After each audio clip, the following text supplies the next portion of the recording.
ಈಗ ಮಾತಾಡೋದಕ್ಕೆ ಮೈಕಿನ ಅವಶ್ಯಕತೆ ಇಲ್ಲ. ಒಂದು ಪೋಸ್ಟ್, ಒಂದು ಸ್ಟೋರಿ, ಇಷ್ಟೇ ಸಾಕಾಗಿದೆ.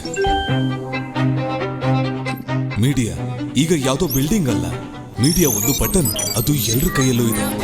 ಆದ್ರೆ ಸನಾತನ ಒಂದು ಸಿಂಪಲ್ ವಿಷಯನ ನೆನಪಿಸುತ್ತೆ, ಪ್ರತಿ ಶಕ್ತಿಯ ಜೊತೆ ಒಂದು ಕರ್ತವ್ಯನ ನೆನಪಿಸುತ್ತೆ. ಶೇರ್ ಮಾಡೋದು ಸುಲಭ, ಯೋಚನೆ ಮಾಡಿ ಶೇರ್ ಮಾಡೋದು ಕಷ್ಟ. ನಿಜವಾದ ಪವರು ವೈರಲ್ ಆಗೋದ್ರಲ್ಲಿ ಅಲ್ಲ, ವಿಚಾರವನ್ನು ಸೃಷ್ಟಿಸೋದ್ರಲ್ಲಿ ಇದೆ. ವಿಷಯ ಮಾತಿನದ್ದು ಮತ್ತು ಜವಾಬ್ದಾರಿಯದ್ದಾದ್ರೆ ಎಕ್ಸ್ಪೀರಿಯನ್ಸ್ ಮತ್ತೆ ದೃಷ್ಟಿಯ ಅವಶ್ಯಕತೆ ಇರುತ್ತದೆ. ದೇಶದ ಅತ್ಯಂತ ಬಲಶಾಲಿ ಧ್ವನಿಯಲ್ಲೊಬ್ಬರು ಡಾಕ್ಟರ್ ಸುಭಾಷ್ ಚಂದ್ರ ಅವರು ಬರೀ ಮಾತನಾಡುವುದಷ್ಟೇ ಹೇಳಿಕೊಟ್ಟಿಲ್ಲ, ಬದಲಾಗಿ ಮಾತನಾಡುವ ಅರ್ಥ ತಿಳಿಸಿದ್ದಾರೆ. Thank you and good morning everyone. 11 ವರ್ಷದ ನಂತರ ನಾನು ವಾಪಸ್ ಬಂದಿರೋದಕ್ಕೆ ನಿಜವಾಗ್ಲೂ ತುಂಬ ಖುಷಿ ಆಗ್ತಾ ಇದೆ. ನನಗೆ ಗೊತ್ತಿಲ್ಲ ನಿಮ್ಮಲ್ಲಿ ಯಾರಾದರೂ ಒಬ್ಬರು ಇಲ್ಲಿರೋ ಸ್ಟೂಡೆಂಟ್ಸ್ಗಳಲ್ಲಿ 11 ವರ್ಷದ ಹಿಂದೆ ನನಗೆ ಹೇಳ್ದ ಹಾಗೆ 28 ಸ್ಟೇಟ್ಸ್ಗಳಿಂದ ಬಂದಿರೋ ಸ್ಟೂಡೆಂಟ್ಸ್ ಮತ್ತು 50 ಕಂಟ್ರಿಗಳಿಂದ ಬಂದಿರೋ ಸ್ಟೂಡೆಂಟ್ಸ್ ಇದ್ದಾರೆ. ಇವತ್ತು ಯಾವ ಸಬ್ಜೆಕ್ಟ್ ಬಗ್ಗೆ ನಾವು ಡಿಸ್ಕಸ್ ಮಾಡ್ತಾ ಇದ್ದೀವಿ? ಯಾರಾದರೂ students? The power of media. Media? Power of media. Okay, the power of media. ಅದು ಹೇಗೆ ಇಂಪ್ಯಾಕ್ಟ್ ಆಗ್ತಾ ಇದೆ ಈ ಸೊಸೈಟಿಗೆ? ಇದೇ ಸಬ್ಜೆಕ್ಟು ಅಂತ ನಾನು ಹೇಳಿದಾಗ ನೀವು ಏನನ್ನ ತಿಳ್ಕೊಳ್ಳೋಕ್ಕೆ ಇಷ್ಟಪಡ್ತೀರಾ? ಇಲ್ಲಿ ನಿಮ್ಮ ಲೈಫಲ್ಲಿ ಮೀಡಿಯಾ ಏನು ಪ್ಲೇ ಮಾಡಿದೆ, ಯಾವ ರೋಲ್ನ ಅದು ಪ್ಲೇ ಮಾಡ್ತಾ ಇದೆ, ಸೊಸೈಟಿಗೆ ಅದು ಹೇಗೆ ಇಂಪ್ಯಾಕ್ಟ್ ಆಗ್ತಾ ಇದೆ? ನಿಮ್ಗೆ ಯಾರಿಗಾದ್ರೂ ಅದ್ರ ಬಗ್ಗೆ ಕ್ವಶನ್ ಇದೆಯಾ? ಏನು ತಿಳ್ಕೊಳ್ಳೋಕೆ ಇಷ್ಟಪಡ್ತೀರಾ? What would you want to know? ಈ ಪ್ರಶ್ನೆ ಬಗ್ಗೆ ಯಾರಾದರೂ ಒಬ್ಬರು ನೋಡಿ ನನ್ನ ಮಾತು ಕೇಳಿ. ಅದು ನೀವು ತುಂಬ ಓದಿದ್ದೀರಾ, ಹಾಗೂ ಓದ್ತಾ ಇದ್ದೀರಾ, ಕಲಿತಾ ಇದ್ದೀರಾ, ಇನ್ನು ಮುಂದೆ ಹೋಗಬೇಕಾಗಿದೆ ನಿಮ್ಮೆಲ್ಲರಿಗೂ. ನಾನು ಇದರಿಂದ ತುಂಬ ಕಲಿತೀನಿ. ಈ ಶೋ ಮಾಡಬೇಕಾದ್ರೆ ನನಗೂ ನಿಮ್ಮಿಂದ ಕಲಿಯೋದಕ್ಕೆ ತುಂಬ ಸಿಗುತ್ತೆ. ಅದಕ್ಕೋಸ್ಕರ ನಾನು ನಿಮ್ಮೆಲ್ಲರಲ್ಲೂ ರಿಕ್ವೆಸ್ಟ್ ಮಾಡ್ಕೊಳ್ಳೋದೇನೆಂದರೆ, ಕೇಳಿ ಮ್ಯಾಕ್ಸಿಮಮ್ ಕ್ವಶನ್ಸ್ಗಳನ್ನ. ಅದರಿಂದ ನಾನು ಕಲಿತೀನಿ, ನೀವು ಕಲಿಬಹುದು. Good morning sir. ನಾನು ನಿಮಗೆ ಕೇಳ್ತಾ ಇರೋ ಪ್ರಶ್ನೆ ಏನಂದ್ರೆ, ಈಗಿನ ಕಾಲದಲ್ಲಿ ಎಲ್ಲರೂ ಕಂಟೆಂಟ್ ಮಾಡ್ತಾ ಇದ್ದಾರೆ. ಇವತ್ತೆಲ್ಲರಿಗೂ ಸೋಷಿಯಲ್ ಮೀಡಿಯಾ ಅಂದ್ರೆ ಗೊತ್ತು, ಹಾಗೆ ಎಲ್ಲರೂ ಆಕ್ಟಿವ್ ಆಗಿದ್ದಾರೆ. ಇವತ್ತಿನ ಸಮಯಕ್ಕೆ ವಾಟ್ ಈಸ್ ರಿಯಲ್ ಮೀಡಿಯಾ ಅಂದ್ರೆ, how do you define real media? ಇವತ್ತು ನೀವೆಲ್ಲರೂ ಈ ಹಾಲ್ನಲ್ಲಿ ಯಾರ್ಯಾರು ಕೂತಿದ್ದೀರೋ ಅವರೆಲ್ಲರೂ ನಾವೆಲ್ಲ media people. Are you not? ಇಲ್ಲಾಂದ್ರೆ ನಾನು ಇದನ್ನು ಡಿಫ್ರೆಂಟಾಗಿ ಕೇಳ್ತೀನಿ. ನಿಮ್ಮಲ್ಲಿ ಯಾರು ಸೋಷಿಯಲ್ ಮೀಡಿಯಾದಲ್ಲಿ ಇಲ್ಲ? ಇಲ್ಲಿ ಯಾರಾದರೂ ಸೋಷಿಯಲ್ ಮೀಡಿಯಾದಲ್ಲಿ ಇಲ್ಲದೆ ಇರೋರು ಇದ್ದೀರಾ? I don't think so. ನನಗೆ ಕಾಣಿಸ್ತಿದೆ ಯಾರೂ ಇಲ್ಲ ಅನ್ಕೋತೀನಿ. ನಿಮ್ಮ ಓನ್ ಸೋಷಿಯಲ್ ಮೀಡಿಯಾದಲ್ಲಿ ನಿಮ್ಮ ಓನ್ ಹ್ಯಾಶ್ಟ್ಯಾಗನ್ನು ಕ್ರಿಯೇಟ್ ಮಾಡ್ತಿರೋ,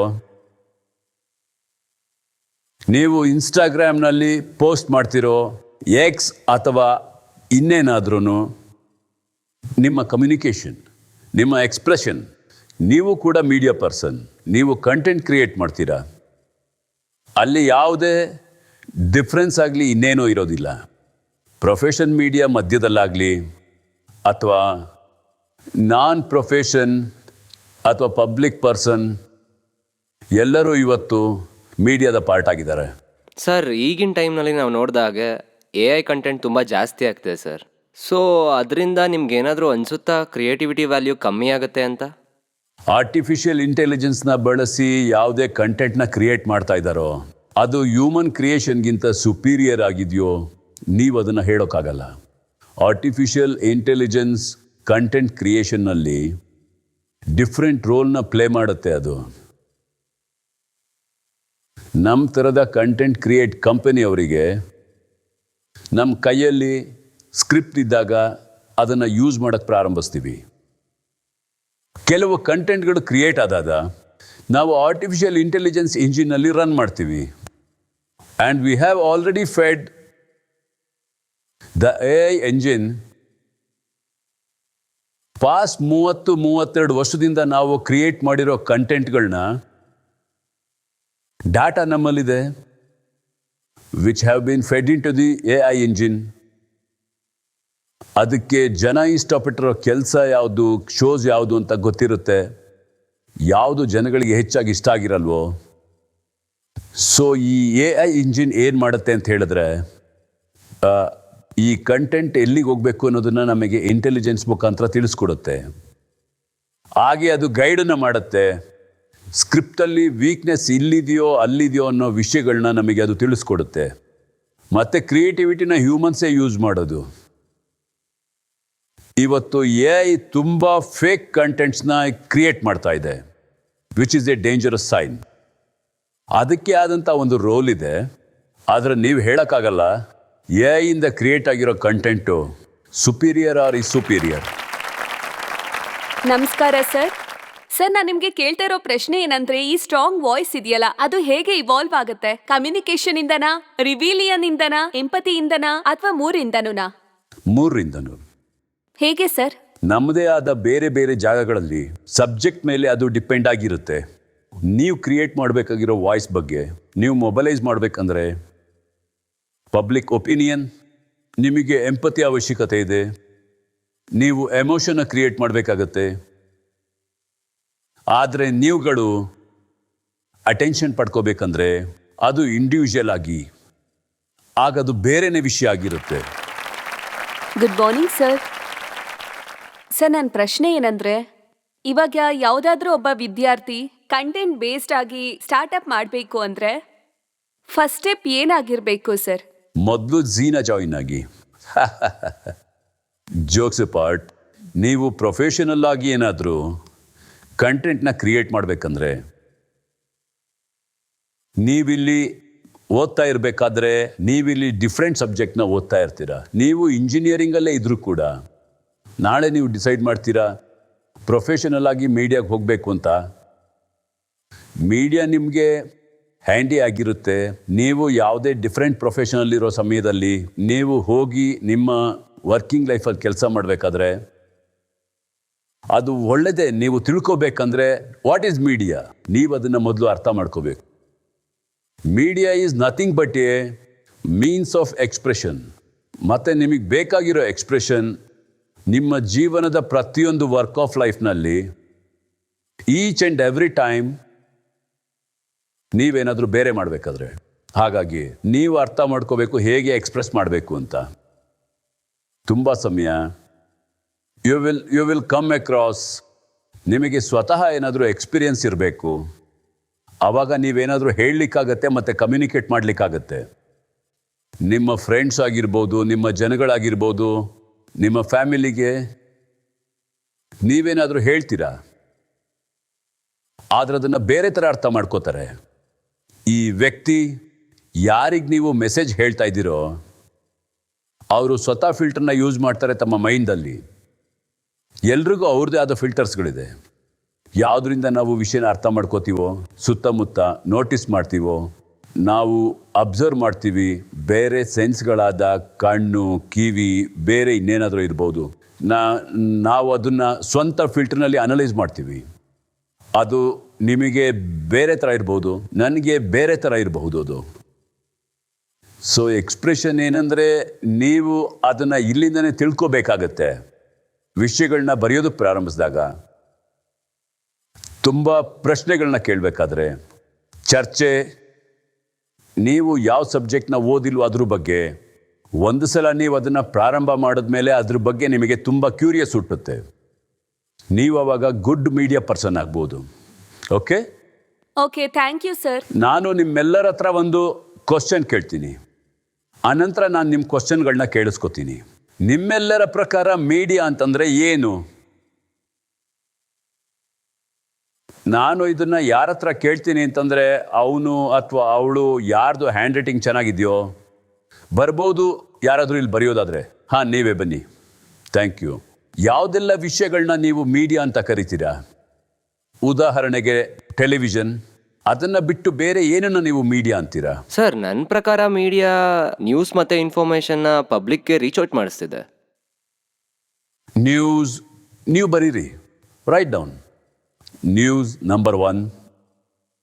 ಎಸ್, ನ್ಯೂಸ್ ಸ್ಪ್ರೆಡ್ ಮಾಡೋದು. ನಿಮ್ಮ ಪ್ರಕಾರ ಏನು ಬೇರೆ ಅರ್ಥ ಕೊಡುತ್ತೆ? Social media. Sir, social media ಇತ್ತೀಚೆಗೆ ಎಂಥ ಮೀಡಿಯಂ ಆಗಿದೆ ಅಂದರೆ ಎಲ್ಲರೂ ಥಾಟ್ಸ್ನ ಶೇರ್ ಮಾಡ್ಬೋದು, ಅವ್ರ ಒಪಿನಿಯನ್ನ ಪಬ್ಲಿಕಲ್ಲಿ ಕೂಡ ಯಾವುದೇ ರೆಸ್ಟ್ರಿಕ್ಷನ್ ಇಲ್ಲದೆ. ಅದನ್ನು ಒಪ್ತೀನಿ. ಬೇರೆ ಏನಾದರೂ? News papers, radio, magazines, television, cinema ಬಗ್ಗೆ ಮರ್ತೋದ್ರ? Yes sir. ಸಿನಿಮಾ ಕೂಡ ಒಂದು ಮೀಡಿಯಾನೇ. ಬೇರೆ ಏನು? ಮಾತುಕತೆ, ಇಬ್ಬರ ಮಧ್ಯೆ ನಡೆಯೋದು. Real time conversation. Yes. Podcast. Podcast. Even something like music and media. Podcast, documentary. Even something like music. Yes, ಅದು ಕೂಡ ಮೀಡಿಯಾನೇ. ಸರ್, ಬೇಡ ಕನ್ಫ್ಯೂಸ್ ಆಗಬೇಡಿ ಅದ್ರ ಬಗ್ಗೆ, ಅದು ಕೂಡ ಮೀಡಿಯಾ. ಸರ್, ನೀವು ಕೂಡ ಈ ಥರ ಶೋಸ್ಗಳಿಗೆ ಹೋಗಿ ಪೀಪಲ್ ಜೊತೆ ಇಂಟರಾಕ್ಟ್ ಮಾಡೋದು, ಅದು ಕೂಡ ಮೀಡಿಯಾ ಅಲ್ವಾ? Public speaking platform. ಎಸ್, ಮತ್ತಿನ್ನೇನು? ಸರ್, ಬಿಲ್ಬೋರ್ಡ್, ಪೋಸ್ಟರ್ಸ್ ಇತ್ಯಾದಿ. ಬಿಲ್ಬೋರ್ಡ್, ಪೋಸ್ಟರ್ಸ್ ಬಂದು ಅದು ಎರಡನೆಯ ಮೀಡಿಯಾ. ಯಾವಾಗ ಪ್ರಾರಂಭ ಆಯಿತು ಅಂತಂದರೆ 1762 ಇನ್ ಪ್ಯಾರಿಸ್. ನ್ಯೂಸ್ ಪೇಪರ್ ನಂತರ ಸರ್, ಬುಕ್ಸ್. ಬುಕ್ಸ್. 2 ಮ್ಯಾಗಝಿನ್ ಮತ್ತು ಬುಕ್ಸು ಎರಡನ್ನು ಒಟ್ಟಿಗೆ ಬರೀರಿ. Sir, blogs and blogs. Advertisement. ಇನ್ನೇನಾದರೂ ಮಿಸ್ ಮಾಡಿದೀವಾ? ಎಕ್ಸಿಬಿಷನ್ಸ್. ಎಸ್, ತುಂಬ ಚೆನ್ನಾಗಿ ಹೇಳಿದ್ರಿ. ಸರ್, ಒಬ್ಬ ವ್ಯಕ್ತಿ ಮೀಡಿಯಾ ಆಗಿರ್ಬೋದು. ಹೇಗಂದ್ರೆ ನಾನು ಇಲ್ಲಿಂದ ಏನೋ ಹೇಳ್ತಿದ್ದೀನಿ ಅಂದ್ರೆ ನನ್ನಿಂದ ಏನೋ ಕಲಿತಿದ್ದಾರೆ, ಮತ್ತೆ ಅವ್ರಿಗೇನೋ ಬೇಕಾಗಿರೋದನ್ನ ನಾನು ಹೇಳ್ತಾ ಇದ್ದೀನಿ. ಅವ್ರಿಗೆ ಗೊತ್ತಿಲ್ಲದಿರೋ ನ್ಯೂಸ್ಗಳ ಬಗ್ಗೆ ಆಗಿರ್ಬೋದು, ಅಲ್ಲಿ ಒಂದು ನಾನು ಮೀಡಿಯಾ ರೋಲ್ ನ ನಿಭಾಯಿಸಬಹುದು. ಸ್ಪೀಕಿಂಗ್ ಹೇಳ್ತಾ ಇರೋದಲ್ಲ, speaking. General store reporter. Public speaking ಅಂತ ಬರ್ದಾಗಿದೆಯಾ ನೀವು? ಎಸ್. Okay, thank you. ಈ ಎಲ್ಲ ವಿಷಯಗಳು ನೀವು ಅದನ್ನು ಕವರ್ ಮಾಡಬೇಕಂದ್ರೆ ಒಂದು ಸಿಂಗಲ್ ಲೈನಲ್ಲಿ ಇಲ್ಲಿರೋ ಎಲ್ಲ ವಿಷಯಗಳು ಏನು ಮಾಡ್ತವೆ? ಇದರ ಒಂದು ಪ್ರಾಡಕ್ಟ್ ಆಗಿರುತ್ತೆ. ಇಲ್ಲಿರೋದಷ್ಟೇ ಅಲ್ಲ, ಮತ್ತೆ ನಾವೇನಾದರೂ ಮರ್ತಿರಬಹುದೇನೋ ಕೆಲವು ವಿಷಯಗಳನ್ನ. ಏನು ಮಾಡ್ತವೆ ಅವು? ಒಂದು ವಿಷಯನ ನಾವು ಕಂಡುಹಿಡಿಬೇಕು. ಇಲ್ಲಿ ನೋಡಿ, ಈ ಒಂದು ಏಜ್ ಆಫ್ ಟೆಕ್ನಾಲಜಿನಲ್ಲಿ ನಾವೇನು ಮಾಡಬೇಕಂದ್ರೆ, ಮತ್ತು ಆರ್ಟಿಫಿಷಿಯಲ್ ಇಂಟೆಲಿಜೆನ್ಸ್, ನಾವು ಕಂಡುಹಿಡಿಬೇಕಾಗಿರೋದು ಎಕ್ಸ್ಪ್ರೆಷನ್, ಕವರ್ ಮಾಡಬೇಕಾಗಿರೋ ಮಲ್ಟಿಪಲ್ ಥಿಂಗ್ಸ್ನ. ಈ ಎಲ್ಲ ವಿಷಯಗಳು ಏನು ಮಾಡ್ತವೆ? Sir, it has a power to build opinion.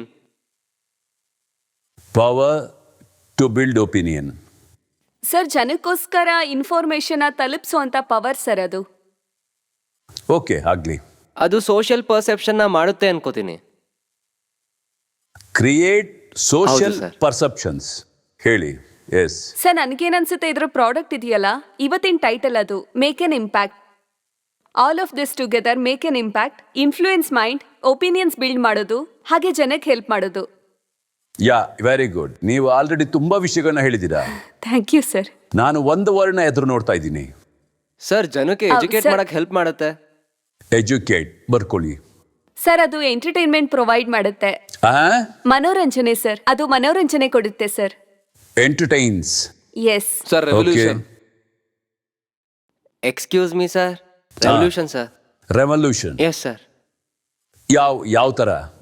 Sir, ಅದೇನಂದರೆ ನಾವು ಬೇರೆಯವ್ರಿಗೆ ಏನಾದರೂ ಹೇಳ್ತೀವಂದರೆ ಸರ್, ಅದು ಹೇಗೆ ಬರುತ್ತೆ ಅಂದರೆ, ನಾವು ಜಿಮ್ಗೆ ಏನಾದರೂ ಹೋಗ್ಬೇಕಾದ್ರೆ ಅದೇನಾಗುತ್ತೆ ಅಂದರೆ ನಮ್ಮ ಕಾನ್ಫಿಡೆನ್ಸು ಡೌನ್ ಆಗೋಗುತ್ತೆ. ಅಕಸ್ಮಾತಾಗಿ ನಮ್ಮ ಅಕ್ಕಪಕ್ಕ ಇರೋರು ನಮ್ಮನ್ನ ಮೋಟಿವೇಟ್ ಮಾಡಿದ್ರೆ ನಮಗೂ ರೆವಲ್ಯೂಷನ್ ಅನಿಸುತ್ತೆ, ಹಾಂ ಮಾಡಬೇಕು ಅಂತ. ಮೀಡಿಯಾಯಿಂದ ಮೋಟಿವೇಟ್ ಆಗುತ್ತೆ ಸರ್, ರೆವಲ್ಯೂಷನ್ ಆಗುತ್ತೆ ಅದರಿಂದ. It motivate. ಅದನ್ನ ಮೋಟಿವೇಶನ್ ಬರಿಬೇಕು. ರೆವಲ್ಯೂಷನ್ ಆಗುತ್ತೆ ಸರ್. ಮೋಟಿವೇಟಿಂದ ರೆವಲ್ಯೂಷನ್ ಆಗುತ್ತಾ? ಸರ್ ಮೊದಲು ಮೋಟಿವೇಟ್ ಆಗ್ತೀವಿ ಸರ್. ಜನಗಳಿಂದ ನಾವು ಏನು ಮೋಟಿವೇಟ್ ಆಗ್ತೀವೋ ಅಕ್ಕಪಕ್ಕದಲ್ಲಿ ನಾವು ಏನಾದರೂ ಮಾತಾಡ್ತಿದ್ರೆ ಅದರಿಂದ ರೆವಲ್ಯೂಷನ್ ಆಗ್ತೀವಿ ಸರ್. ಏನು ಬೇಕಾದರೂ ಮಾಡ್ಬೋದು ಸರ್ ಅದರಿಂದ. ನೀವು ನೇಪಾಳದಲ್ಲಿ ಮಾಡ್ದಂಗ ರೆವಲ್ಯೂಷನ್? ಸರ್ ಅದು ಯೂತ್ನ ಮೆಂಟಾಲಿಟಿನ ಬಿಲ್ಡ್ ಮಾಡುತ್ತೆ ಅನ್ಸುತ್ತೆ. ಹೇಗಂದ್ರೆ ನಿಮ್ಮ ಶೋಲ್ ಹೇಗೆ ತೋರಿಸ್ತಿರೋ ಆ ಥರ ಅದು ಯೂತ್ ಮೇಲೆ ತುಂಬಾ ಒಳ್ಳೆ ಇಂಪ್ಯಾಕ್ಟ್ನ ಕ್ರಿಯೇಟ್ ಮಾಡುತ್ತೆ. ಮತ್ತೆ ಬೇಸ್ಡ್ ಆನ್ ದಟ್ ಮೆಂಟಾಲಿಟಿನ ಬಿಲ್ಡ್ ಮಾಡೋದಕ್ಕೆ. ಅದನ್ನು ಬರ್ಕೊಳ್ಳಿ ನೀವು. ಬಿಲ್ಡ್ ಒಪಿನಿಯನ್ಸ್ ಅದನ್ನೇ ಅಲ್ವಾ ನೀವು ಹೇಳಿ? Yes, sir, ಅದೇ. Builds Right, sir. Opinion. Okay, hello sir. Sir ಅದು ಟ್ರೆಂಡ್ಸ್ನ ಸೆಟ್ ಮಾಡೋಕ್ಕೋಸ್ಕರ ಯೂಸ್ ಮಾಡ್ಬೋದು ಸರ್. ಮತ್ತೆ ಪಬ್ಲಿಕ್ ಸೆಂಟಿಮೆಂಟ್ಗೋಸ್ಕರ ಆ ಥರ ಪಬ್ಲಿಕ್ ಹೇಗೆ ರಿಯಾಕ್ಟ್ ಮಾಡುತ್ತೆ ಆ ನ್ಯೂಸ್ಗೆ ಮತ್ತೆ ಆ ಥರ ಕೇಸಸ್. ಸರ್ ಅದು ಸೊಸೈಟಿಯ ಕಲ್ಚರ್ನು ಕೂಡ ಬಿಲ್ಡ್ ಮಾಡುತ್ತೆ. ಓಕೆ. ಸರ್ ಅದು ಒಬ್ಬ ವ್ಯಕ್ತಿಯ PR-ನು ಕೂಡ ಬಿಲ್ಡ್ ಮಾಡೋದಕ್ಕೆ ಹೆಲ್ಪ್ ಮಾಡುತ್ತೆ. Connections like people like connects people, connects. Sir society problems ಏನಿದೆ ಅದನ್ನ ಸಾಲ್ವ್ ಮಾಡಕ್ಕೆ ಹೆಲ್ಪ್ ಮಾಡುತ್ತೆ. ಅದು ಪ್ರಾಬ್ಲಮ್ನು ಕೂಡ ಕ್ರಿಯೇಟ್ ಮಾಡುತ್ತೆ. ನಾನೊಂದು ವಿಷಯ ಹೇಳ್ತೀನಿ. ಅದು ನಾನು ಹೇಳೋದೇನೆಂದರೆ ಎಲ್ಲ ಫಾರ್ಮ್ಸ್ ಆಫ್ ಮೀಡಿಯಾ ಅದು ಒಂದೇ ಕೆಲಸನ ಮಾಡೋದು. ಅದೇನೆಂದರೆ ಅಟೆನ್ಷನ್ನ ಸೆಳೆಯುತ್ತೆ. ಅದು ಅಟೆನ್ಷನ್ ಅಂದರೆ ಅದು ಎಲ್ಲ ಮೀಡಿಯಾಗಳು ಮಾಡುವಂಥದ್ದು. ಹೇಳಿ ನಿಮ್ಮಲ್ಲಿ ಯಾರಾದರೂ ಒಬ್ಬರು ಇದನ್ನು ಒಪ್ಪೋದಿಲ್ಲ ಅಂತ, ಅದಕ್ಕೆ ನೀವು ರೀಸನ್ ಕೂಡ ಕೊಡಬೇಕು. ಅಟೆನ್ಷನ್ ಸರ್ ಅದು ಜನರನ್ನ ಇನ್ಫ್ಲೂಯೆನ್ಸ್ ಮಾಡುತ್ತೆ. ಮಾರ್ಕೆಟಿಂಗ್ ಅಲ್ಲಿ ಆಗಿರ್ಬೋದು, ಎಜುಕೇಶನ್ ಅಲ್ಲಿ ಆಗಿರ್ಬೋದು, ಅಥವಾ ದಟ್ಸ್ ಮೋಟಿವೇಟಿಂಗ್ ರೈಟ್. ಇಂದ. ಆದರೆ ಅದು ಮೊದಲು ಅಟೆನ್ಷನ್ನ ಸೆಳೆಯುತ್ತೆ, ಹಾ ಎಸ್ ಸರ್, ಎಕ್ಸಾಕ್ಟ್ಲಿ. ಆನಂತರ ಅದು ಇಲ್ಲಿ ಬರ್ದಿರೋಂಥ ವಿಷಯಗಳನ್ನ ಯಾ ಸೆಳೆಯುತ್ತೆ. Yes sir. ಆದರೆ ಮೀಡಿಯಮ್ಸ್ ಏನ್ ಮಾಡುತ್ತೆ? ಎಲ್ಲ ಮೀಡಿಯಂ, ಅದು ಸೋಷಿಯಲ್ ಮೀಡಿಯಾ ಆಗಿರ್ಬೋದು ಅಥವಾ ಪೋಸ್ಟ್, ನಿಮ್ಮ ನ್ಯೂಸ್, ಮ್ಯಾಗಝೈನ್, ನೀವು ಮೊದಲು ನೋಡಿರುವಂಥ ಎಲ್ಲ ವಿಷಯಗಳು ಎಲ್ಲವುದು ಒಂದೇ ಕೆಲಸ ಮಾಡೋದು, ತನ್ನ ಹತ್ರ ಅಟೆನ್ಷನ್ನ ಸೆಳೆಯೋದು. ಸರ್ ಕೆಲವು ಸಲ ಕಂಟೆಂಟ್ ಎಷ್ಟು ಬೋರಿಂಗ್ ಆಗಿರುತ್ತೆ ಅಂದ್ರೆ ಅಟೆನ್ಷನ್ ಕೊಡಕ್ ಮನ್ಸೇ ಆಗಲ್ಲ. ಮೊದಲು ನೀವು ಅದನ್ನು ಅಟೆಂಡ್ ಮಾಡಿದ್ರೆ ತಾನೇ ಅದು ಚೆನ್ನಾಗಿದೆಯೋ ಇಲ್ವೋ ಅಂತೇಳಿ ನಿಮಗೆ ಗೊತ್ತಾಗೋದು. ಆಮೇಲೆ ರಿಜೆಕ್ಟ್ ಮಾಡ್ತೀರಾ ಅದನ್ನ ನೀವು. ಆಮೇಲೆ ನಿಮ್ಮ ಅಟೆನ್ಷನ್ನ ಬೇರೆ ಜಾಗದಲ್ಲಿ ಮಾಡ್ತೀರಾ. Yes yes sir. But very good try. ನೀವು ಮಾಡಿದ್ದು ನಿಮ್ಮ ಮೆದುಳು ಕೇಳ್ತಿರೋ ಪ್ರಶ್ನೆಗಳು ಎಸ್ ಸರ್. ಅದೇ ಬೇಕಾಗಿರೋದು ನಮಗೆ.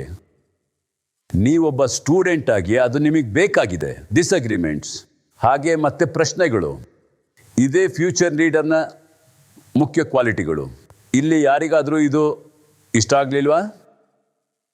ನಾನಿದ್ರ ಮೇಲೆ ಒಂದು ಸ್ಟೋರಿ ಹೇಳ್ತೀನಿ. ನ್ಯೂಸ್ ಪೇಪರ್ ಮೊದಲನೇ ಮೀಡಿಯಾ. ಸುಮಾರು 17th ಸೆಂಚುರಿನಲ್ಲಿ ಅಟೆನ್ಷನ್ ಮರ್ಚೆಂಟ್ ಯಾರಾದರೂ, ಅಟೆನ್ಷನ್ನ ನಾವು ನಂತರ ಅಟೆನ್ಷನ್ ಮರ್ಚೆಂಟ್ ಅಂತ ಹೇಳ್ತೀವಿ. ಯಾವ ಮೀಡಿಯಮ್ಸ್ನ ನೀವು ಈಗಾಗಲೇ ಬರೆದಿದ್ದೀರೋ ಇದಕ್ಕೂ ಮೊದಲು ಎಕ್ಸ್ಪ್ರೆಸ್ ಮಾಡಿರುವಂಥದ್ದು, ಟೆಲಿವಿಷನ್, ರೇಡಿಯೋ, ಎಲ್ಲ ವಿಷಯಗಳು 200 ವರ್ಷಗಳ ನಂತರ 18th ಸೆಂಚುರಿನಲ್ಲಿ medium existence, they all became just ಜನರ ಅಟೆನ್ಷನ್ ಸೆಳೆಯೋಕ್ಕೋಸ್ಕರ, ಮತ್ತೆ ಅಟೆನ್ಷನ್ನ ಎನ್ಕ್ಯಾಶ್ ಮಾಡೋದಕ್ಕೋಸ್ಕರ ಅಡ್ವರ್ಟೈಸ್ಮೆಂಟ್ ರೂಪದಲ್ಲಾಗಿರ್ಬೋದು ಅಥವಾ ಬೇರೆ ಮೆಸೇಜ್ ಏನಾದರೂ ಅವ್ರು ಮಾಡಬೇಕು. ಅದರಿಂದ ಅವರು ದುಡ್ಡು ಮಾಡ್ತಾರೆ. ಇವತ್ತು ಕೂಡ ಅದೇ ಕಂಟಿನ್ಯೂ ಆಗಿದೆ. ಸೊ ಮೀಡಿಯಾ ಪ್ರೊಫೆಷನಲ್ ಅಂತ ಏನಿರ್ತಾರೋ, ಯಾರು ಪ್ರೊಫೆಷನಲಿ ಕೆಲಸ ಮಾಡ್ತಾ ಇದ್ದಾರೋ ಅವ್ರನ್ನ ಅಟೆನ್ಷನ್ ಮರ್ಚೆಂಟ್ ಅಂತ ನಾನು ಹೇಳ್ತೀನಿ. Let's come back. ಸರ್ ನನ್ನ ಕ್ವಶನ್ ಏನು ಅಂದರೆ ಅದು ಈ ಮಿಸ್ಇನ್ಫಾರ್ಮೇಷನ್ ಏನಿರುತ್ತೋ ಅದು ಎಲ್ಲ ಜಾಗದಲ್ಲೂ ಹರಡಿರುತ್ತೆ. ಅದು ಓವರ್ಲೋಡ್ ಆಗೋಕ್ಕಿಂತ ಮುಂಚೆ ನಾವು ಅದರಿಂದ ಹೇಗೆ ಹೊರಗೆ ಬರೋದು? Very good question. ಬರೀ ಇನ್ಫಾರ್ಮೇಷನ್ ಲೋಡ್ ಮಾತ್ರ ಅಲ್ಲಿ ಇಲ್ಲದೆ ಇರುವಾಗ, ಅದು ಅಲ್ಲದೇನೆ ಯಾವುದು ಸರಿ ಅಥವಾ ಯಾವುದು ತಪ್ಪು ಅಂತ ನೀವು ಹೇಗೆ ಕಂಡುಹಿಡಿತೀರಾ? ಅದು ಕೂಡ ಒಂದು ಪ್ರಾಬ್ಲಮ್ಮೇ. ಓವರ್ಲೋಡ್ನ ಪ್ರಶ್ನೆ ಅಂತ ಬಂದಾಗ ಕೂತ್ಕೊಳ್ಳಿ. ಓವರ್ಲೋಡ್ ಅನ್ನೋ ಪ್ರಶ್ನೆ ಕನ್ಸರ್ನ್ ಆದಾಗ ನಾನೇನು ಹೇಳ್ತೀನಿ ಅಂದರೆ, ನ್ಯೂರೋ ಸೈಂಟಿಸ್ಟ್ ಪ್ರಕಾರ ಹ್ಯೂಮನ್ ಬೀಯಿಂಗ್ ಒಳಗೆ ಒಂದು ದಿನದಲ್ಲಿ ಸುಮಾರು 70,000ಕ್ಕಿಂತ ಹೆಚ್ಚು ಥಾಟ್ಸ್ ಬರುತ್ತೆ ಅವ್ರ ಮೈಂಡ್ನಲ್ಲಿ. 70,000 ಥಾಟ್ಸ್ ಮೈಂಡಲ್ಲಿ ಬಂದಾಗ ನ್ಯೂರೋ ಸೈಂಟಿಸ್ಟ್ಗಳು ಅದನ್ನೇ ಕನ್ಕ್ಲೂಡ್ ಮಾಡಿರೋದು. ಎಷ್ಟು ಸಮಯನ ಯೂಸ್ ಮಾಡಿದಿರೋ ಪ್ರಾಬಬ್ಲಿ 1% ಕೂಡ ಇಲ್ಲ. ಅದು ಇನ್ಫಾರ್ಮೇಷನ್ ಓವರ್ಲೋಡ್.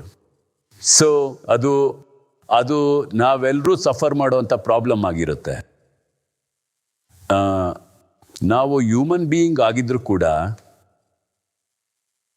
ಒಂದು ಒಳ್ಳೆ ಕೇಪಬಿಲಿಟಿ ನೇಚರು ನಮಗೆ ಕೊಟ್ಟಿರೋವಂಥದ್ದು, ನೀವು ಅದನ್ನು ದೇವ್ರು ನಮಗೆ ಕೊಟ್ಟಿರೋದು ಅಂತ ಹೇಳೋದು. ಯಾವುದನ್ನ ಇಗ್ನೋರ್ ಮಾಡಿದೀವೋ, ನಾವು ಇಗ್ನೋರ್ ಮಾಡೋದ್ರಲ್ಲಿ ತುಂಬ ಕೇಪಬಲ್. ಯಾವುದನ್ನ ನಾವು ಕನ್ಸ್ಯೂಮ್ ಮಾಡೋದು ಇಷ್ಟ ಇಲ್ವೋ ಅದನ್ನು ಇಗ್ನೋರ್ ಮಾಡೋದ್ರಲ್ಲಿ ತುಂಬ ಕೇಪಬಲ್ ಆಗಿದ್ದೀವಿ. ಮತ್ತೆ ಆ ಕ್ಯಾಚ್ ವರ್ಡ್ ಅಟೆನ್ಷನ್ಗೆ ಬರುತ್ತೆ. ಅದಷ್ಟೇ ನಿನ್ನ ಪ್ರಶ್ನೆಗೆ ಇರುವಂಥ ಒಂದು ಮುಖ್ಯವಾದ ಸೊಲ್ಯೂಷನ್. ನೀನು ಅವಾಯ್ಡ್ ಮಾಡಬೇಕು, ನೀನು ಅಟೆನ್ಷನ್ನ ಅದರಿಂದ ಬೇರೆ ಕಡೆ ತಗೊಂಡೋಗ್ಬೇಕು. Thank you. ಹಲೋ ಬೇರೆ ಪ್ರಶ್ನೆ ಕೇಳಿದ್ರಲ್ಲ, ಯಾವುದದು? ಸರ್, ಇಷ್ಟೊಂದೆಲ್ಲ ಇನ್ಫ್ಲೂಯೆನ್ಸ್ ಇದೆ ನಿಮ್ಮ ಹತ್ರ, ಪವರ್ ಇದೆ, ಆದ್ರೂ ಕೂಡ ನೀವು ಇಷ್ಟೊಂದು ಸಿಂಪಲ್ ಆಗಿ, ಗ್ರೌಂಡೆಡ್ ಆಗಿ, ಹಂಬಲ್ ಆಗಿ ಹೇಗಿದ್ದೀರಾ ಸರ್? ನಿನಗೆ ಗೊತ್ತು ಸರ್, ನಾನು ನಿಮ್ಮ ಬಗ್ಗೆ ಒಂದು ಸ್ವಲ್ಪ ಓದಿ ತಿಳ್ಕೊಂಡಿದ್ದೀನಿ. ನಿಮ್ಮ ಹತ್ರ ಇರೋ ಅದು ಫೌಂಡೇಶನ್ ಒಂದಾಗಿರ್ಬೋದು, ಆಮೇಲೆ ನೀವದು ಮಾಡಿರೋ ಚಾರಿಟಿಗಳಾಗಿರ್ಬೋದು, ಮತ್ತೆ ಇನ್ನೂ ಹಲವಾರು ಒಳ್ಳೆ ಕೆಲಸಗಳನ್ನ ಮಾಡಿರೋದು, ಅದರಿಂದ ತಿಳ್ಕೊಂಡಿದ್ದೀನಿ. Social work. Thank you. I am humble again. ಆದರೆ ಇವತ್ತು ನನ್ನ ವಿಷಯದ ಬಗ್ಗೆ ಅಲ್ಲ, ಇವತ್ತು ಮೀಡಿಯಾ ಬಗ್ಗೆ ನಾವು ಕನ್ಸರ್ನ್ ಮಾಡೋದಕ್ಕೋಸ್ಕರ, ನೀವು ಈ ಪ್ರಶ್ನೆ ಕೇಳ್ತಿರೋದಕ್ಕೋಸ್ಕರ ನಾನು ಏನು ಹೇಳ್ತೀನಿ ಅಂತಂದರೆ, ನೀವೇನು ಹೇಳಿದ್ರು ನಾನೀಗ ಏನಿದ್ದೀನೋ ಅದನ್ನೇ ಅದು ಮಾಡಿದ್ದು. ಸರ್, ನೀವು ಮೀಡಿಯಾಗೆ ಬಂದಾಗ, ನೀವು ಮೀಡಿಯಾ ಸ್ಟಾರ್ಟ್ ಮಾಡಿದಾಗ ನಿಮ್ಮ ಎಕ್ಸ್ಪೀರಿಯನ್ಸ್ ಏನಿರುತ್ತೆ ಅಂತ ನಾನು ತಿಳ್ಕೊಬೇಕು. ಆ ಇನ್ಸ್ಪಿರೇಷನಲ್ ಮೂಮೆಂಟ್ ಮತ್ತು ಎಕ್ಸ್ಪೀರಿಯನ್ಸ್ ಏನಾಗಿತ್ತು? ಆ ಕೆಲಸದಲ್ಲೇ ನೀವು ಕಂಟಿನ್ಯೂ ಆಗೋಕ್ಕೋಸ್ಕರ ಆ ಸಮಯದಲ್ಲಿ ನಿಮ್ಮ ಮೋಟಿವೇಶನ್ ಹೇಗಿತ್ತು? ಮೀಡಿಯಾ ಬಿಸ್ನೆಸ್ನ ಸ್ಟಾರ್ಟ್ ಮಾಡೋದಕ್ಕ? ಎಸ್ ಸರ್, ನೀವು ಪ್ರಾರಂಭ ಮಾಡಿದಾಗ. ನೀವು ನನ್ನ ಬುಕ್ಕನ್ನ ಓದಿ ಝೆಡ್ ಫ್ಯಾಕ್ಟರ್ ನೀವು ಉತ್ತರ ಕಂಡುಕೊಡ್ತೀರಾ. ಆದರೆ ಅದು ನನ್ನ ಆಟೋಬಯೋಗ್ರಫಿ. ನಾನು ಅದಕ್ಕೆ ಈಗಲೂ ಉತ್ತರ ಕೊಡ್ತೀನಿ. ಅದು ಸ್ಟೇಟ್ ಗೌರ್ಮೆಂಟ್ ಆಫ್ ಮಹಾರಾಷ್ಟ್ರ ನನಗೆ ತುಂಬ ತೊಂದರೆ ಕೊಡ್ತಾ ಇತ್ತು. ಅಮ್ಯೂಸ್ಮೆಂಟ್ ಪಾರ್ಕನ್ನು ಪ್ರಾರಂಭ ಮಾಡಿದಾಗ ಮಕ್ಕಳಿಗೋಸ್ಕರ ಅವ್ರು ನನಗೆ 130% ಟ್ಯಾಕ್ಸ್ ಹಾಕ್ತಾಯಿದ್ರು. ಅವ್ರನ್ನ ಫೈಟ್ ಮಾಡೋದಕ್ಕೋಸ್ಕರ ನಾನು ಮೀಡಿಯಾನ ಸ್ಟಾರ್ಟ್ ಮಾಡಿದೆ. Thank you sir. Yes sir sir sir ಇವಾಗ ಯಾರೇ ಆದರೂ ನ್ಯೂಸ್ ಚಾನೆಲ್ನ ನೋಡ್ತಾರಲ್ಲ, ಸೊ ಅದನ್ನ ಜಡ್ಜ್ ಹೇಗೆ ಮಾಡಬೇಕು? ಟ್ರೂ ಮೀಡಿಯಾ ಮತ್ತೆ ಮೀಡಿಯಾಗೂ ಕೂಡ ಎಫೆಕ್ಟ್ ಮಾಡುತ್ತಾ? Like politics, is there a major reason? ಸುಮಾರು ಜನ ಅದ್ರ ಬಗ್ಗೆ ನನಗೆ ಹೇಳಿದ್ದಾರೆ, ಅದು ಇವತ್ತು ನ್ಯೂಸ್ ಟೆಲಿವಿಷನ್ನ ನೋಡೋದ್ರಿಂದ ಏನು ಉಪಯೋಗ ಇಲ್ಲ ಅಂತ. ನೋ ಸರ್, ಅದೇನಂದ್ರೆ there are different rights, means right people ಇದ್ದಾರೆ, ಲೆಫ್ಟ್ ಪೀಪಲ್ಗಳಿದ್ದಾರೆ. ಅವರು ಯಾರು ಟ್ರೂ ಥಿಂಗಲ್ಲಿ ಇನ್ವಾಲ್ವ್ ಆಗಿಲ್ಲ ಸರ್. ಲೈಕ್ ಅವರು ಡಿಫ್ರೆಂಟ್ ಸೆಕ್ಷನ್ಸ್ ಅಲ್ಲಿ ಸೆಟ್ಲ್ ನಾನು ಅದಕ್ಕೆ ಹೇಳಿದ್ದು, ನೋಡೋದ್ರಿಂದ ಏನು ಪ್ರಯೋಜನ ಇಲ್ಲ. ಇದಕ್ಕಿಂತ ಜಾಸ್ತಿ ಯೂಟ್ಯೂಬರ್ಸೇ ಕೆಲಸ ಮಾಡ್ತಿದ್ದಾರೆ ಅಲ್ವಾ? ತುಂಬಾ ಯೂಟ್ಯೂಬರ್ಸು ಫೇಕ್ ನ್ಯೂಸ್ನ ಕೊಡ್ತಾರೆ. 90% ನ್ಯೂಸ್ ಸ್ಪ್ರೆಡ್ ಆಗ್ತಾ ಇರೋದು ಫೇಕ್ ನ್ಯೂಸ್ಗಳೇ ಯೂಟ್ಯೂಬಲ್ಲಿ. Good morning sir. ನನ್ನ ಕ್ವೆಶ್ಚನ್ ನಿಮ್ಗೇನಂದ್ರೆ, ನೀವು ಹೇಳಿದ್ರಿ ಮೀಡಿಯಾ ಒಂದು ಅಟೆನ್ಷನ್ ಮರ್ಚೆಂಟ್ ಅಂತ. ಸರ್, ಜನ ತಪ್ಪು ಇನ್ಫಾರ್ಮೇಶನ್ ನ ಬೇಗ ಕಂಡುಕೊಳ್ತಾರೆ, ಆದ್ರೆ ನಿಜವಾದ ಇನ್ಫಾರ್ಮೇಶನ್ ಅಲ್ಲ. ಸೊ ನಿಮ್ಮ ಒಪಿನಿಯನ್ ಪ್ರಕಾರ ಜನ ಯಾಕೆ ಇನ್ನೂ ಮೀಡಿಯಾ ಹೌಸ್ನೇ ನಂಬ್ತಾ ಇದ್ದಾರೆ? ಬ್ರ್ಯಾಂಡ್ ಇಂದನಾ, ಕಂಟೆಂಟ್ ಇಂದನಾ, ಅಥವಾ ಇಂಟಿಗ್ರಿಟಿನಾ? ತುಂಬಾ ಇನ್ಫಾರ್ಮೇಶನ್ಸು ನಮ್ಮ ಸುತ್ತ ಫ್ಲೋಟಿಂಗ್ ಆಗ್ತಾ ಇದೆ. ಗವರ್ನಮೆಂಟ್ ಏನೋ ಹೇಳುತ್ತೆ ಕೆಲವು ಇನ್ಫಾರ್ಮೇಶನ್. ಇವತ್ತು ನಮಗೆ ಕ್ವಶನ್ ರೈಸ್ ಆಗ್ಬೋದು, ಯಾವ್ದಾದ್ರು ಸ್ಪೋಕ್ಸ್ ಪರ್ಸನ್ ಇಂದ, ಸ್ಟೇಟ್ ಗೌರ್ಮೆಂಟ್, ಸೆಂಟ್ರಲ್ ಗೌರ್ಮೆಂಟ್ ಅಥವಾ ಇನ್ಯಾರಿಂದನೋ. ಅದ್ರ ಬಗ್ಗೆ ಏನು ಡಿಬೇಟ್ ಇದೆಯೋ ಅದು ಸೋಷಿಯಲ್ ಮೀಡಿಯಾದಲ್ಲಿ ಸ್ಟಾರ್ಟ್ ಆಗುತ್ತೆ. ಅದನ್ನು ಕೆಲವು ಜನಗಳು ಒಪ್ಕೊಳ್ಳಬಹುದು ಅಥವಾ ಒಪ್ಕೊಳ್ದಲೇನೋ ಇರಬಹುದು. ಸೊ ಡಿಬೇಟ್ ಸ್ಟಾರ್ಟ್ ಆದಮೇಲೆ ಎವೆಂಚುಯಲಿ ನಿಮಗೂ ಕನ್ಫ್ಯೂಸ್ ಆಗುತ್ತೆ. ಯಾವುದು ನಿಜ, ಇದನ್ನು ನಂಬಬೇಕು, ಅದನ್ನು ನಂಬಬೇಕು, ಜನಗಳನ್ನ ನಂಬಬೇಕು, ಸುಮಾರು ವಿಷಯಗಳು. ಅಲ್ಟಿಮೇಟ್ ಆಗಿ ನೀವು ನಿಮ್ಮ ಮೈಂಡಲ್ಲಿ ಓನ್ ಇಮೇಜನ್ನ ಕ್ರಿಯೇಟ್ ಮಾಡ್ತೀರಾ. ಮೇ ಬಿ ನೀವು ನಂಬಬಹುದು, ಟ್ರಸ್ಟ್ ಮಾಡ್ಬೋದು ನಿಮ್ಮ ಪ್ರೊಫೆಸರ್ನ, ನೀವು ನಂಬ್ತೀರಾ ಒಬ್ಬ ನಿಮ್ಮ ಫ್ರೆಂಡ್ನ. ನಿಮ್ಮ ಹತ್ರ ಒಬ್ರು ಇರ್ಬೋದು, ನೀವು ಆರಾಮಾಗಿ ಕಾಲ್ ಮಾಡಿ ನನ್ನ ಮೆಂಟರ್ ಅಂತ ಹೇಳಿ. ಹಾಗೆ ಈವನ್ ಮೀಡಿಯಾ ಕೂಡ ಇಟ್ಸ್ ಅಗೈನ್ ನಂಬಿಕೆ ಅನ್ನೋ ಒಂದು ಮ್ಯಾಟರ್ ಮೀಡಿಯಾದಲ್ಲಿರೋ ಆ ವ್ಯಕ್ತಿ ಮೇಲೆ. ಅಲ್ಲಿ ನೀವು ಅಲ್ಟಿಮೇಟಾಗಿ ಸೆಟಲ್ ಆಗ್ತೀರಾ. ಇವೆಂಚುಲಿ ನಿಮಗೆ ಯಾವುದ್ರ ಮೇಲಾದರೂ ನಿಜವಾಗ್ಲೂ ಇಂಟ್ರೆಸ್ಟ್ ಇದ್ದರೆ ನೀವು ತುಂಬ ವಿಷಯದ ಬಗ್ಗೆ ರಿಸರ್ಚ್ ಮಾಡ್ತೀರಾ, ಡಾಟಾ ಕಲೆಕ್ಟ್ ಮಾಡ್ತೀರಾ, ನೀವು ಅದನ್ನು ಅನಾಲಿಟಿಕ್ಸ್ಗೆ ಹಾಕ್ಬೇಕಾಗತ್ತೆ. ನಂತರ ನಿಮಗೆ ನಿಜ ಗೊತ್ತಾಗತ್ತೆ. ಸರ್ ನನ್ನ ಪ್ರಶ್ನೆ ಏನಂದರೆ 180 ಕಂಟ್ರೀಸಲ್ಲಿ ಇಂಡಿಯಾ ಪೊಸಿಷನ್ ಏನಿದೆ ಅದು 151 ಪೊಸಿಷನಲ್ಲಿ ಬರುತ್ತೆ ಸರ್. ಅದಕ್ಕೋಸ್ಕರ ನೀವು ಅದ್ರ ಬಗ್ಗೆ ಸರ್ ಅದು ಮೀಡಿಯಾ ಎಲ್ಲಿ ಕಮ್ಮಿ ಆಗ್ತಿದೆ, ಅದಕ್ಕೆ ನಿಮ್ದೇನು ಒಪಿನಿಯನ್ಸು, ನೀವೇನಾದರೂ ಶೇರ್ ಮಾಡಬೇಕು ಅನ್ಸಿದ್ರೆ? ನಮ್ಮ ದೇಶದಲ್ಲಿ ನಾವು 151ನೇ ಪೊಸಿಷನಲ್ಲಿದ್ದೀವಿ. ಅದು ಮೀಡಿಯಾ ಫ್ರೀಡಮ್ನ ರೂಪದಲ್ಲಿ. ನಮ್ಮ ಭಾರತದಲ್ಲಿರೋ ಮೀಡಿಯಾ ಅಷ್ಟು ಫ್ರೀ ಇಲ್ಲ ನಿಜ ಏನು ಅಂತ ಹೇಳೋದಕ್ಕೆ. ಆ ರೀತಿಯ ಲೆವೆಲಲ್ಲಿ ನಾವು 151ನೇ ಲೆವೆಲಲ್ಲಿದ್ದೀವಿ. Last year international freedom media ನಡೆದಾಗ ನಾನೊಬ್ಬನೇ ಆ ಸ್ಥಳದಲ್ಲಿ ಇದ್ದಿದ್ದು, ಅದನ್ನು ಪಬ್ಲಿಕ್ಕಿಗೆ ಓಪನ್ ಆಗಿ ಮಾತಾಡಿದ್ದು. ಆದರೆ ಅದೇ fact. Sir actually good morning. ನೀವು ಹೇಳ್ತೀರಾ ಮೀಡಿಯಾ ಅನ್ನೋದು ಮೀನ್ಸ್ ಆಫ್ ಎಕ್ಸ್ಪ್ರೆಷನ್ ಅಂತ.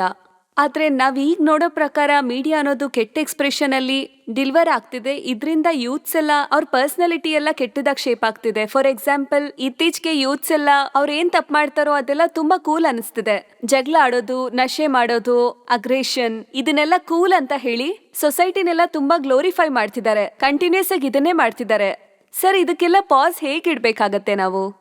ಇತ್ತೀಚೆಗೆ ಅದು ಯೂತ್ಸ್ನೆಲ್ಲ ತುಂಬ ಕೆಟ್ಟದಾಗಿ ಶೇಪ್ ಮಾಡ್ತಾ ಇದೆ ಇವಾಗೆಲ್ಲ. Very good. ನನ್ನ ಹತ್ರ ಉತ್ತರ ಇದ್ದಿದ್ರೆ ಚೆನ್ನಾಗಿರೋದು ಅನ್ಸುತ್ತೆ ಡಿಯ. ನೀವು ಹೇಳ್ದ ಹಾಗೆ ನನಗೂ ಅದೇ ರೀತಿ ಫೀಲ್ ಆಗಿದೆ. ಯಾಕೆಂದರೆ ಇವತ್ತಿನ ಯೂತ್ಸು ಅವರೇ ಕನ್ಸ್ಯೂಮರ್ ಪ್ರಾಡಕ್ಟ್ಸ್ ಮತ್ತು ಸರ್ವಿಸಿಗೆ. ಈ ಅಟೆನ್ಷನ್ ಮರ್ಚೆಂಟ್ಸ್ ಎಲ್ಲ ಅದನ್ನು ಎನ್ಕ್ಯಾಶ್ ಮಾಡ್ಬೇಕಂತಿದ್ದಾರೆ. ಈ ಜೆನ್ಜಿ ಬಗ್ಗೆ ನಾನು ಕೇಳ್ದ ಹಾಗೆ ಮಾತಾಡೋದು, ಎಷ್ಟು ವರ್ಡ್ಸ್ಗಳಿದೆ ಅಂದರೆ ನಾನು ಮಾತಾಡೋದಕ್ಕೆ ನನಗೂ ಕೂಡ ಅವ್ರು ಮಾತಾಡೋದು ಅರ್ಥ ಆಗ್ತಾ ಇಲ್ಲ. ಇದೆಯೋ ಇಲ್ಲೋ ಆ ವರ್ಡ್ಸು. ತುಂಬಾ ವರ್ಡ್ಸ್ ಇದೆ ಸರ್ ಆ ಥರ. ಮತ್ತೆ ಆ ಕೆಟ್ಟ ಮಾತುಗಳನ್ನೆಲ್ಲ ಅವ್ರು ಹೇಗೆ ಜಸ್ಟಿಫೈ ಮಾಡ್ತಾರೆ ಅಂದ್ರೆ ಇಟ್ಸ್ ಓಕೆ ಕೂಲ್, ಇದೆಲ್ಲ ಅವ್ರು ಕೂಲ್ ಅನ್ಸ್ಬಿಡುತ್ತೆ. ತುಂಬಾ ಮಿಸ್ಯೂಸ್ ಮತ್ತೆ ತುಂಬಾ ಕೆಟ್ಟ ಪದಗಳನ್ನ ಯೂಸ್ ಮಾಡ್ಬಿಡ್ತಾರೆ. ಸೋಷಿಯಲ್ ಮೀಡಿಯಾದಲ್ಲಿ ಇದು ತುಂಬಾ ಗ್ಲೋರಿಫೈ ಆಗಿದೆ. ನಾನೇನು ಹೇಳ್ತೀನಿ ಅಂದರೆ ಇವೆಂಚುಲಿ ಅವ್ರಿಗೆ ಗೊತ್ತು ಯಾವುದು ಒಳ್ಳೇದು ಯಾವ್ದು ಕೆಟ್ಟದು ಅಂತ. ಅಲ್ಟಿಮೇಟ್ಲಿ ಅದೇ ಕೆಲ್ಸಕ್ಕೆ ಬರೋದು. ಆದರೆ ಈ ಹುಡುಗಿ ಕೇಳಿದ ಪ್ರಶ್ನೆ ಇದೆಯಲ್ಲ, ನಾನು ಈ ಪ್ರಶ್ನೆ ಏನಿದೆ ಅದನ್ನು ಮೀಡಿಯಾ ಮೇಲೆ ಮಾತಾಡಬೇಕು ಅಂದ್ಕೊಂಡಿದ್ದೀನಿ.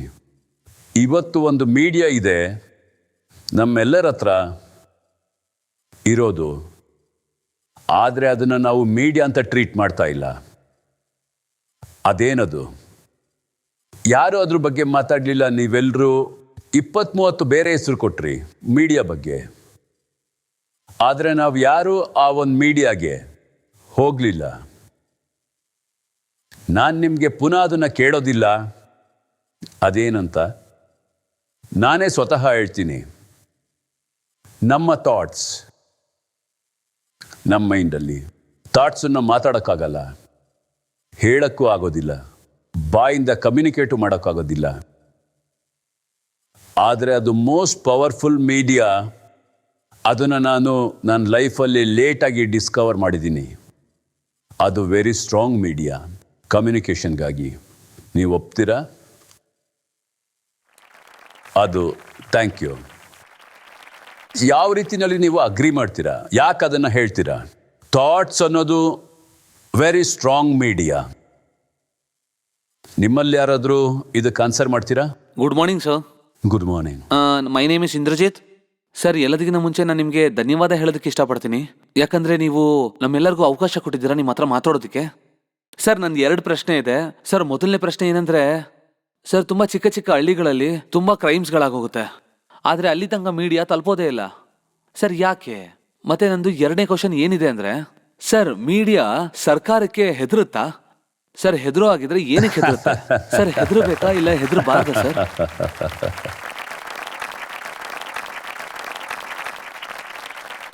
ಒಂದನ್ನ ನಾವೆಲ್ಲ ಅರ್ಥ ಮಾಡ್ಕೋಬೇಕು, ಅದೇನೆಂದರೆ ದೇಶದ ಎಲ್ಲ ಮೂಲೆಗಳಿಗೆ ಮೀಡಿಯಾ ರೀಚ್ ಆಗ್ತಾ ಇಲ್ಲ.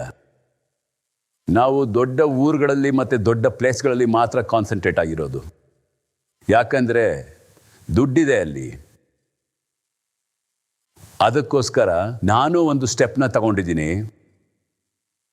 ನಾವು ಝೀ ಮೀಡಿಯಾನ ಸ್ಟಾರ್ಟ್ ಮಾಡಿ ಈ ನ್ಯೂಸ್ ಬ್ರ್ಯಾಂಡನ್ನು ಅದಕ್ಕೆ ನಾವು ಪಿನ್ ನ್ಯೂಸ್ ಅಂತ ಹೆಸರಿಟ್ಟಿದ್ದೀವಿ.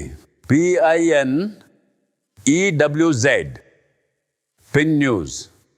ನೀವು ಅದರಲ್ಲಿ ಲಾಗಾನ್ ಆದರೆ ನೀವು ಗುರುತಿಸ್ಬೋದು ನಾವು ಪ್ರಾರಂಭ ಮಾಡಿರೋ ಪಿನ್ ನ್ಯೂಸ್ನ ಈ ದೇಶದ ಎಲ್ಲ ಪಿನ್ ಕೋಡ್ಗಳಿಗೋಸ್ಕರ ಮಾಡಿರೋದು.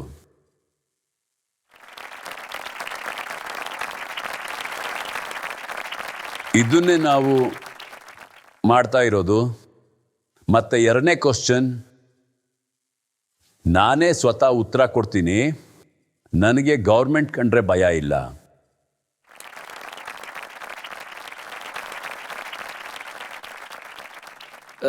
ಸರ್ ಅದು ಏನಂದರೆ ಮೀಡಿಯಾ ಇದೆಯಲ್ಲ, ಥಾಟ್, ಅದು ನಮ್ಮ ಥಾಟ್ಸ್ ಏನಿದೆ ಅದು ಥಾಟ್ಸ್ ಏನುತ್ತೆ ಅದು ನಮ್ಮನ್ನು ಇನ್ಫ್ಲುಯೆನ್ಸ್ ಮಾಡುತ್ತೆ. ಅದಕ್ಕೆ ಅದು ಒಂದು ಮೀಡಿಯಾ, ಅದು ನಮ್ಮನ್ನು ಇನ್ಫ್ಲುಯೆನ್ಸ್ ಮಾಡುತ್ತೆ. ಏನಾದರೂ ಡಿಫ್ರೆಂಟ್ ಮಾಡೋದ್ರಿಂದ ಥಾಟ್ ಏನು ಬರುತ್ತೆ ವ್ಯಕ್ತಿ ಅದನ್ನೇ ಮಾಡ್ತಾನೆ. ಸೊ ಈ ರೀತಿ ಅದು ಫಾರ್ಮ್ ಆಗ್ಬೋದು. Yes, you are right. ಅದು ಮಾತ್ರ ಅಲ್ಲ, ನೀನು ಹೇಳಿದ್ದು ನನಗೆ ಏನಾದರೂ ಥಾಟ್ ಇದ್ದರೆ ಅದು ಒಂದು ರೀತಿಯಲ್ಲಿ ಒಳ್ಳೆ ಥಾಟ್ ಆಗಿರ್ಬೋದು, ಅಥವಾ ಯಾವ ಥಾಟನ್ನು ನಾನು ಕೇಳ್ತಾ ಇದ್ದೀನೋ ನನಗೆ ಇದು ಆಗಲೇಬೇಕು ಅಂತ ಮತ್ತು ಅದನ್ನು ನಂಬೋದ್ರ ಜೊತೆಗೆ ನಾನು ನನ್ನ ಥಾಟ್ಸ್ನ ರಿಲೀಸ್ ಮಾಡ್ತಾ ಈ ಯೂನಿವರ್ಸ್ನಲ್ಲಿ ಇದಾಗುತ್ತೆ ಅನ್ನೋದನ್ನು ನಂಬಿ ಆ್ಯಂಡ್ ಟ್ರಸ್ಟ್ ಮೀ, ಅದಾಗೇ ಆಗುತ್ತೆ, ಹಾಗೇ ಆಗುತ್ತೆ. ನಮ್ಮ ಫೋರ್ಸು ಎಷ್ಟು ಪವರ್ಫುಲ್ ಅಂದರೆ, ನಮ್ಮೆಲ್ಲರಿಗೂ ಇರೋ ಒಂದು ಪ್ರಾಬ್ಲಮ್ ಏನಂದರೆ, ನಮ್ಮ ಹ್ಯೂಮನ್ ಬೀಯಿಂಗಲ್ಲಿ ಒಂದು ಪ್ರಾಬ್ಲಮ್ ಏನಂದರೆ, ಅದು ನಾವು ಆ ಥಾಟ್ಸ್ನ ಡಿಸ್ಪ್ಯಾಚ್ ಮಾಡಿದಾಗ ಆದರೆ ಯಾವುದೋ ಒಂದು ಕಡೆ ನಾವು ಕನ್ಫ್ಯೂಸ್ ಆಗಿದ್ದೀವಿ, ಅದನ್ನು ನಾವು ನಂಬಕ್ಕಾಗಿಲ್ಲ ಅಂತ. ಥಾಟ್ ಅನ್ನೋದು ಏನು ಅಲ್ಲ ಅಂತ ಉತ್ತರ ಸಿಕ್ಕಿದೆ. It's a waste of communication. ನೀವಿದನ್ನು ನಂಬ್ತೀರಾ? ನೀವು ಥಾಟನ್ನು ರಿಲೀಸ್ ಮಾಡಿದ್ರೆ ಯೂನಿವರ್ಸ್ನಲ್ಲಿ, ನೇಚರ್ನಲ್ಲಿರೋ ಕೆಲವರು ನಿಮ್ಮ ಜೊತೆ ಕನೆಕ್ಟ್ ಆಗಿ ಹೇಗೆ ಬೇಕೋ ಹಾಗೆ ಅವರು ಕೆಲಸ ಮಾಡ್ತಾರೆ. ನಿಮ್ಮ ಥಾಟ್ ಹೇಗೆ ವರ್ಕ್ ಮಾಡುತ್ತೋ, ನಿಮ್ಮಲ್ಲಿ ಎಷ್ಟು ಜನ ಇದನ್ನು ನಂಬ್ತೀರಾ? Thought process. ಸರ್, ಯಾವಾಗ ನಾವು ಒಂದೇ ಥಾಟ್ನ ಮೈಂಡಲ್ಲಿ ಪದೇ ಪದೇ ರಿಪೀಟ್ ಮಾಡ್ತೀವೋ ಅದು ನಮ್ಮ ಬ್ರೈನಲ್ಲಿ, ಸೊ ನಮ್ಮ ಸಬ್ಕಾನ್ಷಿಯಸ್ ಮೈಂಡಲ್ಲಿ ಎಲ್ಲವೂ ಸ್ಟೋರ್ ಆಗಿಬಿಡುತ್ತೆ. ಅದೇ ಪ್ರಕಾರ ನಮ್ಮ ಬಾಡಿ ಮತ್ತು ನಮ್ಮ ಮೈಂಡು ಆಟೋಮೆಟಿಕ್ ಆಗಿ ಯೋಚನೆ ಮಾಡೋಕ್ಕೆ ಶುರು ಮಾಡುತ್ತೆ, ಅದೇ ಥರ ಆ್ಯಕ್ಟಿಂಗ್ ಮಾಡೋಕ್ಕೆ ಶುರು ಆಗುತ್ತೆ. ಅದೇ ರೀತಿ ನಮ್ಮ ಲೈಫಲ್ಲಿ ಏನು ಆಗಬೇಕಾಗಿರುತ್ತೋ ಅದೆಲ್ಲ ತಾನಾಗೆ ಆಗ್ತಾ ಹೋಗುತ್ತೆ. Very good. ಇದು ಒಳ್ಳೆ ಬಿಗಿನಿಂಗ್ ಪಾಯಿಂಟ್. ನಾನು ಹೇಳ್ತಾ ಇರೋದಕ್ಕೆ ಇದು ಮೊದಲನೇ ಹೆಜ್ಜೆ. ನೀವೇನು ಹೇಳ್ತಾ ಇದ್ದೀರಾ ಅಂದರೆ, ಥಾಟ್ಸನ್ನು ನಮ್ಮ ಮೈಂಡಲ್ಲಿ ಪುನಃ ಪುನಃ ರಿಪೀಟ್ ಮಾಡೋದ್ರಿಂದ ಅದು ಇಂಟೆನ್ಸಿಟಿನ ಬಿಲ್ಡ್ ಮಾಡೋದಕ್ಕೆ ಪ್ರಾರಂಭ ಮಾಡುತ್ತೆ. ಬರ್ತಾ ಬರ್ತಾ ಅದು ಶಕ್ತಿಶಾಲಿ ಆಗ್ತಾ ಹೋಗುತ್ತೆ. ಆನಂತರ ಅದಕ್ಕೊಂದು ಶೇಪ್ ಬರುತ್ತೆ. ಅದನ್ನೇ ನೀವು ಹೇಳ್ತಾ ಇರೋದು, ಅದು ನಿಜ ಕೂಡ. ಆದರೆ ತುಂಬ ಸಲ ಆ ಥಾಟ್ ಏನಿದೆಯೋ ಆ ಥಾಟ್ಸು ತುಂಬ ಪವರ್ಫುಲ್ ಆಗಿರುತ್ತೆ ನಮ್ಮ ಲೈಫಲ್ಲಿ.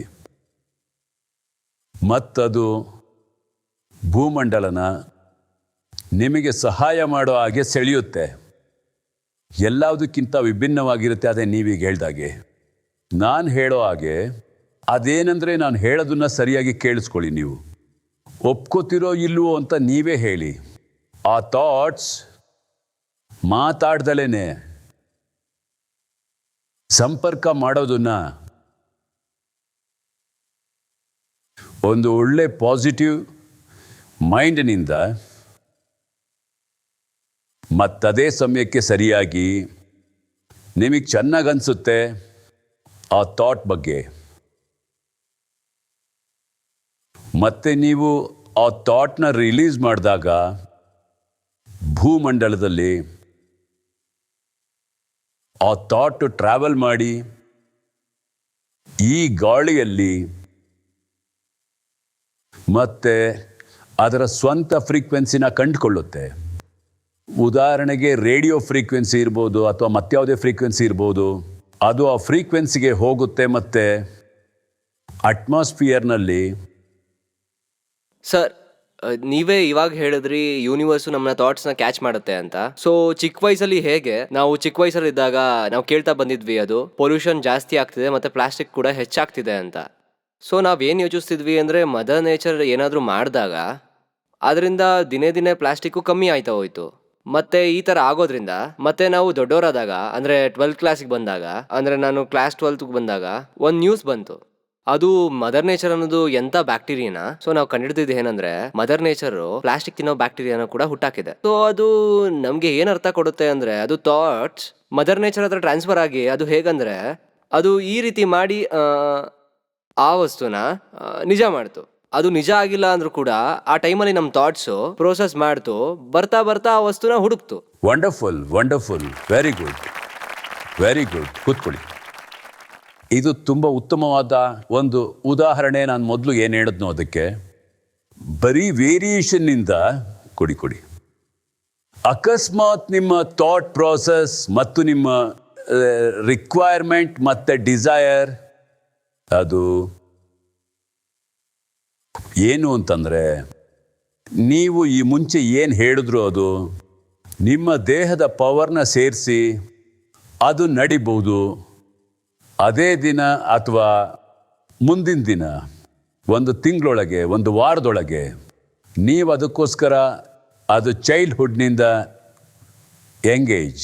ಎಸ್ ಸರ್, ನಾನು ಏನ್ ಹೇಳ್ತಾ ಇದ್ದೀನಿ ಅಂದ್ರೆ ಒಂದ್ ಫೀಲಿಂಗ್ ಇಟ್ಕೊಂಡು ಒಂದ್ ಪಾಸಿಟಿವ್ ಥಾಟ್ಸ್ ಕ್ರಿಯೇಟ್ ಮಾಡಿದ್ರೆ ಒಂದ್ ಆಟಿಟ್ಯೂಡ್ ಕ್ರಿಯೇಟ್ ಆಗುತ್ತೆ. ಆ ಆಟಿಟ್ಯೂಡ್ ಇಂದ ನಮ್ಗೆ ಆ ಥಾಟ್ ಇಂದ ಆಕ್ಷನ್ ಕ್ರಿಯೇಟ್ ಆಗುತ್ತೆ. ಮತ್ತೆ ಆ ಆಕ್ಷನ್ ಇಂದ ಗ್ರಾಜುಯಲಿ ನಮ್ ಡೆಸ್ಟಿನಿಗೆ ತಳ್ಳುತ್ತೆ. ಸರ್, ನಾವು ನಂಬದ್ ಏನಂದ್ರೆ ಸರ್, ಪಾಸಿಟಿವ್ ಥಾಟ್ಸ್ ಏನಿದೆ ನಮ್ಮ ಎನರ್ಜಿನ ಜಾಸ್ತಿ ಮಾಡ್ಬಿಡುತ್ತೆ. ಅದೇ ಫ್ರೀಕ್ವೆನ್ಸಿಲಿ ನೆಗೆಟಿವ್ ಥಾಟ್ಸ್ ಏನಿದೆ ಅದು ನಮ್ಮ ಎನರ್ಜಿನ ಡೌನ್ ಮಾಡ್ಬಿಡುತ್ತೆ. Very good, you said very well, very well. ಇದೇ ನಿಜವಾದ ಮ್ಯಾನಿಫೆಸ್ಟೇಷನ್. ಅದು ನಾವೇನ್ ನಂಬ್ತೀವಿ ಅಂದ್ರೆ ಇದಾಗ್ಲಿ ಅಥವಾ ಆಗೇ ಹೋಗ್ಲಿ, ಸೊ ಯೂನಿವರ್ಸ್ ನಮ್ಗದನ್ನ ಕೊಟ್ಬಿಡುತ್ತೆ. Wonderful, she is right, absolutely right. Similar ಆಗಿ ನೀವು ನೆಗೆಟಿವ್ ಥಾಟ್ಸ್ನ ಹೊರ ಹಾಕಿದ್ರೆ ಅಥವಾ ನಿಮಗೆ ಬೇರೆ ಕೆಟ್ಟ ಅನುಭವ ಏನಾದರೂ ಆದರೆ, ನಿಮ್ಮ ಮನಸ್ಸು ಸರಿ ಇಲ್ಲ ಅಂದರೆ ಆ ಥಾಟು ಅಟ್ಮಾಸ್ಫಿಯರ್ನಲ್ಲಿ ಹೊರಬರುತ್ತೆ. ಸ್ವಲ್ಪ ಸಮಯ ಆದಮೇಲೆ ನೀವು ನೋಡ್ತೀರಾ ಅದು ನಿಮ್ಮ ಕೆಟ್ಟ ಥಾಟ್ನ ಫ್ರೀಕ್ವೆನ್ಸಿ ರಿಲೀಸ್ ಆಗಿ ಅದು ಬೇರೆ ಕೆಟ್ಟ ಥಾಟ್ ಜೊತೆ ಮತ್ತು ವೀಕ್ ಥಾಟ್ ಜೊತೆ ಸೇರಿ ಅದು ಜಾಸ್ತಿಯಾಗಿ ವಾಪಸ್ ನಿಮಗೆ ಬಂದು ನೀವು ಇನ್ನೂ ಮಿಸರಬಲ್ ಆಗಿ ಹೋಗ್ತೀರಾ. ಅದು ನಿಮ್ಮೆಲ್ಲರಿಗೂ ಆಗಿರಲೇಬೇಕು. ಅದು ತುಂಬ ಸಲ ಯೋಚನೆ ಮಾಡಿ, ಪ್ರಾಕ್ಟೀಸ್ ಮಾಡಿ. ಥಾಟ್ಸ್ ಅನ್ನೋದು ತುಂಬ ಪವರ್ಫುಲ್ ಮೀಡಿಯಾ. ನಮ್ಮೆಲ್ಲರಿಗೂ ಇರೋದನ್ನು ಒಳ್ಳೆ ರೀತಿಯಲ್ಲಿ ಯೂಸ್ ಮಾಡ್ಕೋಬೇಕು. ನಿಮಗೇನು ಬೇಕೋ ಅದನ್ನು ನೀವು ಪಡ್ಕೋತೀರಾ ನಿಮ್ಮ ಜೀವನದಲ್ಲಿ.